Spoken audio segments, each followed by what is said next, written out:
more. Let's move on to the press review for you. We're going to start with the French press today. A lot being written about the growing controversy over police brutality following yesterday's comments by Emmanuel Macron, also the Interior Minister Christophe Castaner. And Laurent is with us here on set to take us through it.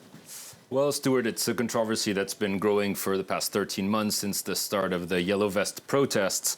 And so far, the government had largely minimized the violence, blamed it on maybe radicalized protesters, or saying the police were simply defending themselves. But now, according to French daily Libération, this could be changing. And we see this headline, it's the end of a flagrant denial, which is a play on word on the French expression flagrant délit, which means to be caught red-handed. And of course, denial, which was the government's attitude. Now, both Emmanuel Macron and Christophe Castaner called on the police yesterday to show more restraint, and it was maybe seen as an admission of guilt by Libération, which says that the government cannot turn a blind eye anymore to the problem of police brutality, with the hundreds of videos and recent incidents that have resurfaced again, showing all those abuses of power by police. Now, the newspaper has a very long edition on this, and it says police is becoming increasingly militarized in France, especially through their use of new weapons to contain demonstrations. Now, however, the newspaper tells us that police unions have reacted already to the announcements by Emmanuel Macron and Christophe Castaner. And while they didn't appreciate these calls for restraint and say they feel betrayed by those comments. This story has also been talked about in other French newspapers. We see now 20 Minutes, another French daily, headlining on the controversy with a picture showing riot police ready to charge, and this article pointing out that despite an apparent shift in discourse, in public discourse, the government hasn't actually made any concrete engagements that it will change its policies on the ground. Yeah, a story that's going to move on and on, I'm sure. Let's move ourselves, though, on to Lebanon, where more anti-government protests erupted yesterday. What are the Lebanese papers saying about this? Well, the protests were meant to mark the start of a week of wrath in Lebanon, and they were the most intense protests Lebanon has seen in weeks, and led to several clashes, notably in Beirut, between demonstrators and police.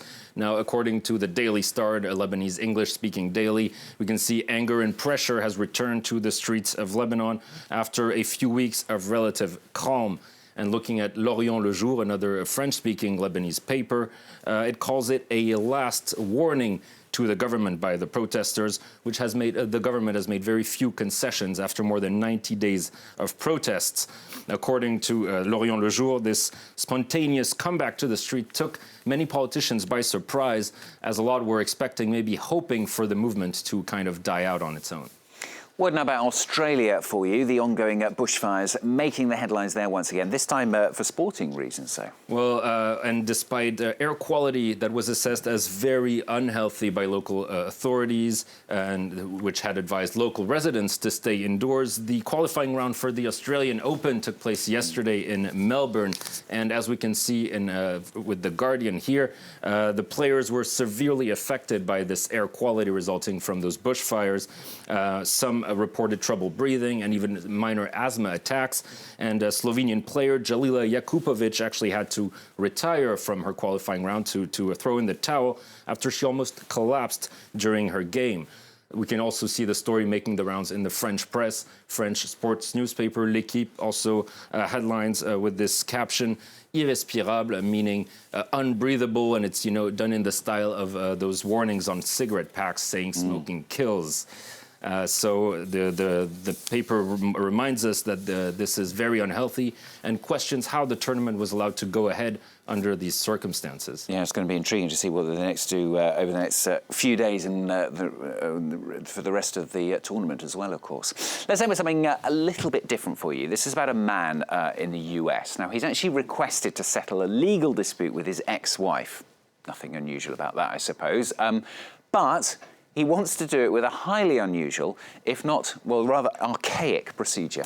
That's right. That's a 40-year-old David Ostrom from Kansas has asked a judge to agree to set up a sword fight with his former spouse to settle a legal dispute. Why not? Okay. Why not? He argues the judge has the power to let the parties legally resolve their dispute on the field of battle, and points out that this practice was never actually explicitly banned in the U.S.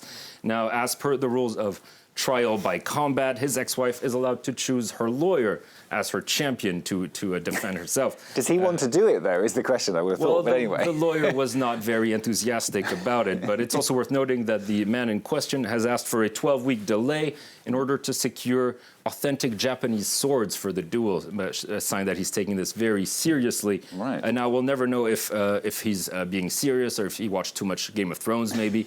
But we do know that the judge has refused to issue a decision citing irregularities in the procedure, meaning that if the request was properly formulated, he could potentially agree to it. Okay, we shall see. Could be one for the future. You never know. Laura, thanks very much. Laura, stick with the papers on France 24. Make your own mind up on that one, I think.